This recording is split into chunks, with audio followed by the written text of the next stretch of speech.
Let's take a look at this geometry problem with a fun and neat solution at the end. Here are two congruent equilateral triangles.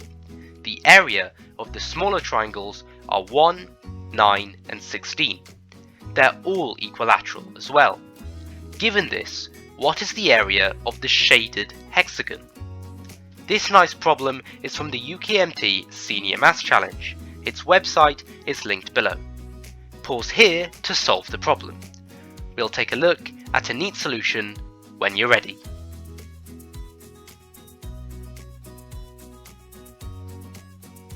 Here's the solution. Let's focus on finding the area of the larger equilateral triangle, so we can just wipe the grey hexagon away. As all the triangles are equilateral, they are similar, so the ratio of their areas equals the ratio of the squares of their side lengths. This means we can square root the triangle's areas to find the ratio of their side lengths. The square root of 1 is 1, the square root of 9 is 3, and the square root of 16 is 4.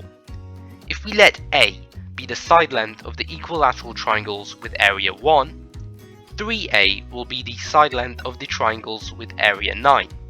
Likewise, 4A will be the side length of the triangles with area 16. Now, when we add these lengths together, we can see the larger triangle has a side length of 8A. Using this, we can say the larger triangle is 8 squared, 64.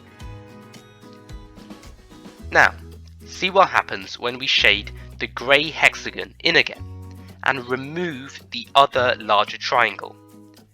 The area of the inner hexagon is the area of one large triangle, subtract 16, 9 and then 1.